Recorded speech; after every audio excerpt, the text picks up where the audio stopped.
This is the Education Business Podcast for consultants and business owners providing services in schools.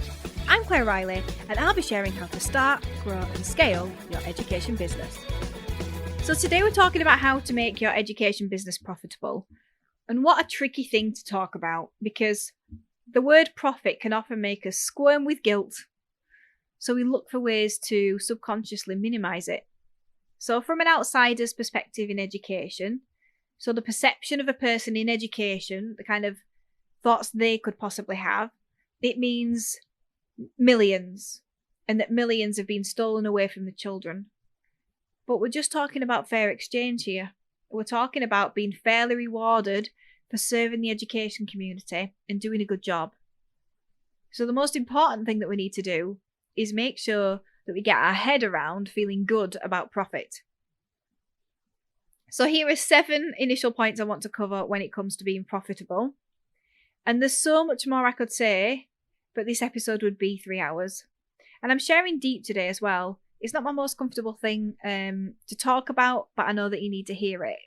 Classroom Secrets has always been profitable, but it hasn't felt that way. And I think that this will really help you understand. So number 1, pay yourself. So this might seem like a familiar story. So in 2013, I started the company with £500 of mine and Ed's money. And I did everything I could to get the money coming in. I tutored under the Classroom Secrets brand. I even got a supply agency to pay the limited company, so that all the money was going into one place, and I just let that little pot grow. So Ed had a salary and we lived off that. I didn't even take a salary from Classroom Secrets at all for the first 10 months until my accountant found out and insisted that I should be paying myself the minimum.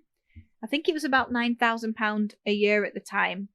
So I get this very little each month, and in my head, it was just for national insurance purposes, like the accountant had said, to make sure that I was paying that. And I told myself that I didn't need the money, which was true, but that was a big mindset mistake. And that's when my waiting to get paid once a year mentality kicked in. To be honest, at that time, I would have waited years and years to get paid. Like, my delayed gratification patience was so high, it was just extremely unhelpful. So I had a fair bit of money coming into the bank before I employed staff. I was just too scared to use it. I felt that maybe one day it would dry up, and I didn't know what to do with it. And it wasn't that I was saving that money till the end of the year either. I just left all the money in. And then when I hired staff, I paid them instead. Obviously more than I paid myself. So I remember in 2016, 3 years in, when I took the first amount that seemed significant, and it was to pay for an extension, knock through the kitchen and a new kitchen. And you might be thinking, oh, that must have cost a lot. She must have taken a lot of money out. But actually, it wasn't that much. It was less than an NQT salary. And I'd earned that and saved it in the company over 3 years. So when you break that down, it was unacceptable when I think about it. But that's what I did. So this journey continued quite unhappily. And looking back, I only had myself to blame. I was the one who set these expectations. I was the one who did this. So then in 2018, just after we'd had a second baby, Ed joined the company full time, which the company could more than afford it. And the company had been able to afford it for quite a while. But that added a sort of new level of pressure, because then we were totally reliant as a family of 4 on the company. So because Ed joined, we had to start taking a salary that was different, and we had to start paying ourselves more instead of just waiting to get paid at the end of the year. But the problem is that I never really worked out what that should be or how to even manage it. And my accountant at the time, unfortunately, still encouraged me to leave it all in until the end of the year and pay ourselves then. And then as the revenue increased and the staff bill became extortionate, it was really difficult to see the wood for the trees when you're dealing with that amount of money.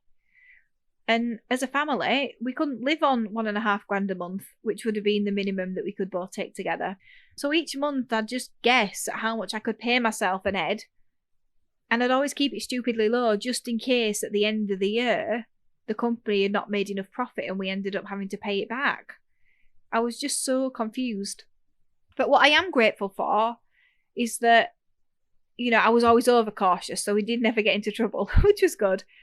And, as I've said, you might be thinking the company wasn't doing well, but the company had grown by 500%. This was all in my head. This was all in my mind. And the company had a lot of money in the bank, a lot of money. And so it's so silly when I look back, but it was just so overwhelming, the fact that there was so much money in the bank. So you know what I did? Instead of thinking, right, it's time Claire and Ed got paid for the years that they've practically worked for free, because, even before Ed joined the company in 2018, he worked every weekend and an evening on the website, and I worked all the hours God sent. Yeah, so instead of paying Claire and Ed, I thought, okay, let's introduce a mass pay rise across the biggest department because I want to reward staff. And you might be thinking, oh, that was a lovely thing to do, but it was one of the biggest lessons I've ever had. And I'll talk more about that in future episodes. So it just dwindled the pots really with no tangible return because I didn't do it properly. And then the pandemic hit. And instead of believing that this was happening because I didn't know what I was doing and I must just be a bad person, because that's what I believed, I got to the point where I realised I had to take control. And I took control and I made the changes that would be good for everyone. And, most importantly, in a really non-selfish way, finally good for me and Ed as well. So number 2, use percentage pots. So a book that transformed my life was Profit First. And I run my accounts in a very entrepreneurial way, as most entrepreneurs do. And it's all about looking at the bank accounts and not looking at the accountant's reports. So back in the day when the revenue got really serious and I felt overwhelmed with the amount of money I was dealing with day on day, what I didn't realise at the time was that I needed a money mindset upgrade. And I decided that I wanted to set up some other bank accounts so that I could save for the tax and the wages, because, the wages is a huge expense for us because we don't buy stock. We've got a lot of team members. And so I set up all these accounts and I started using them. I started sidling money off in pots, and I thought it was really clever. But the accountant wasn't happy with me and told me that I should close them because it was confusing the accounts, and that I needed to just use the profit and loss statements. Not that they really helped me to understand what I was doing with that. So I was just made to feel stupid. And so it was. I felt stupid. So, of course, now I know that feeling was on me and not him. But it was all down to the way I felt about it all anyway. So I'd never been careless with money. If anything, I'd been too cautious. But I was struggling to see what should be for what. And without having bank accounts to organise millions coming in, I accepted the confusion and the defeat that I felt. And I just ended up giving people what they asked for and putting me and Ed to the bottom of the pile, the last line of defence, in that, well, if we get paid last, at least there's always that money there for any cushioning that we need, which is not the way to run your business. So if your whole family relies on your business for income, you'll come to realise that you're actually putting your family last at the bottom. And that was a big realisation that I came to. So back to Profit First. So guess what? Mike Michalowicz, who wrote Profit First, runs his accounts in a very entrepreneurial way too. And he gives you a system that really works using bank accounts.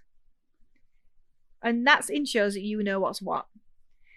So even the most savvy people get confused when the revenue becomes higher than you've ever believed that you deserve. And that's why you need the mindset upgrade.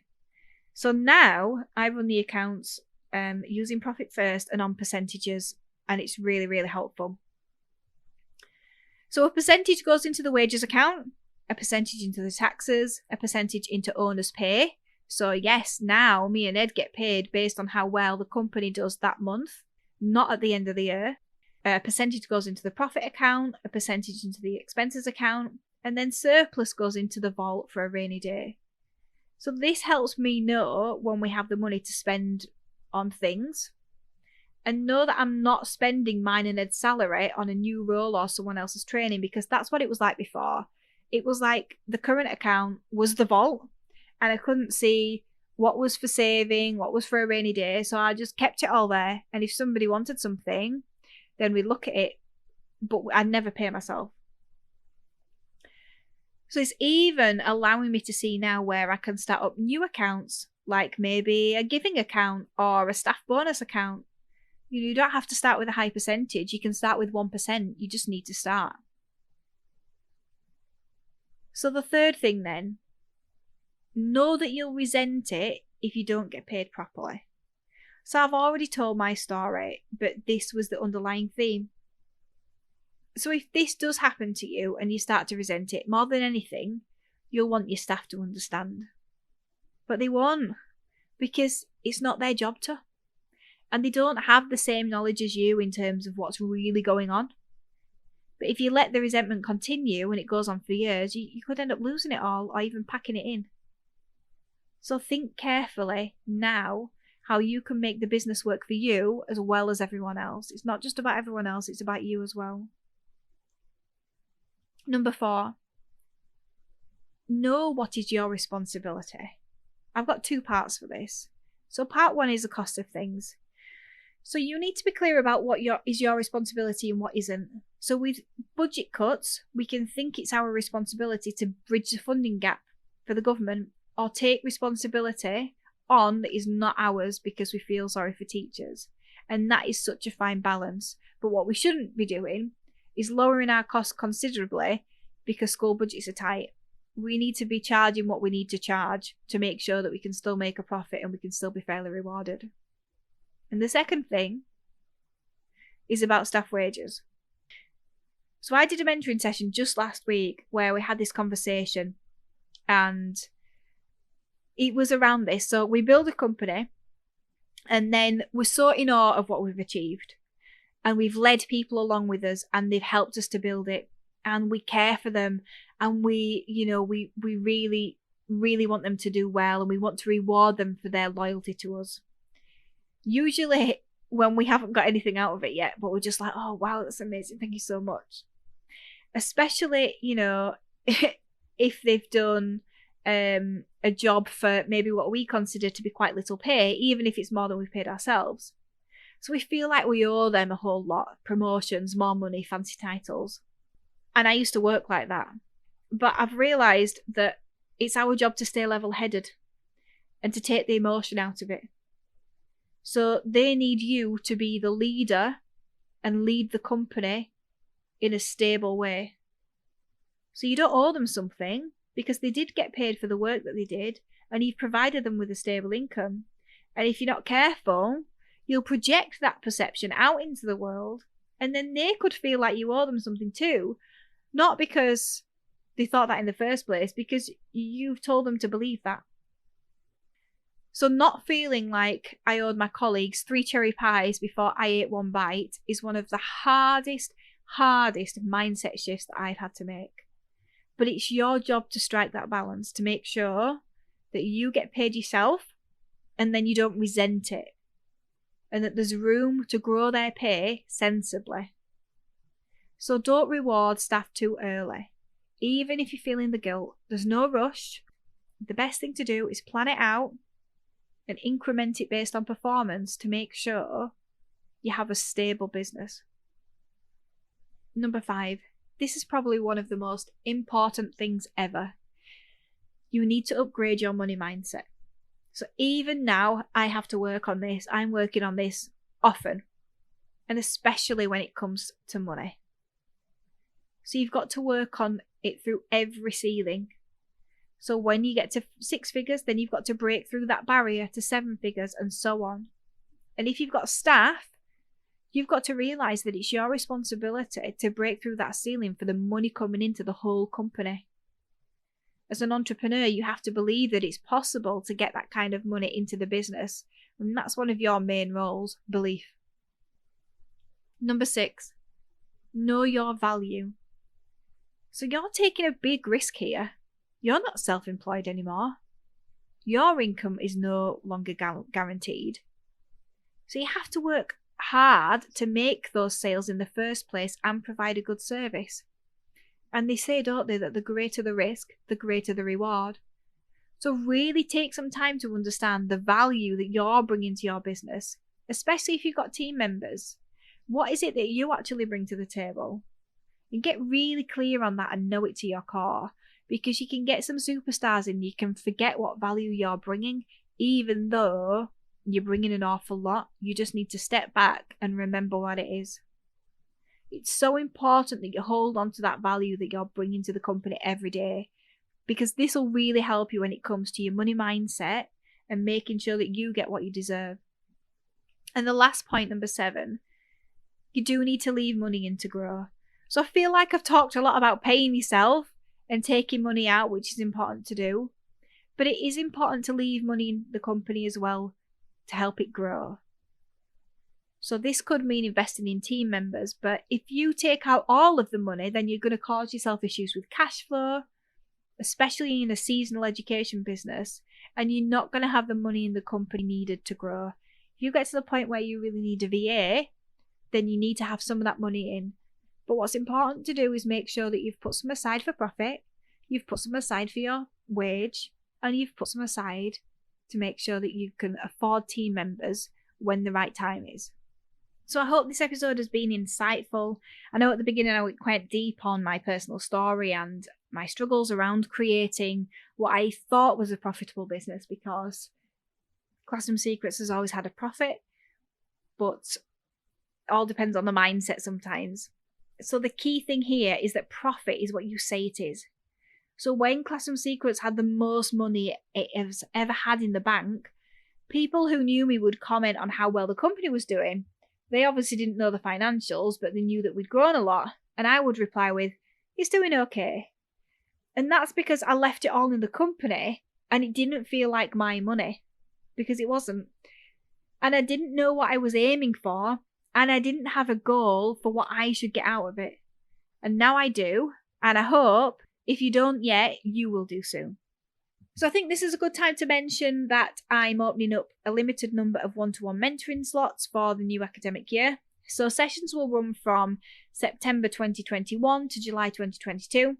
And at the moment, I'm just collating a list of people who might be interested. So if you want to get on that list and find out more information when I open it up, then just go to educationbusinessclub.co.uk/mentoring2021. Thank you for listening to the Education Business Podcast. To get more information to grow your business, sign up at educationbusinessclub.co.uk.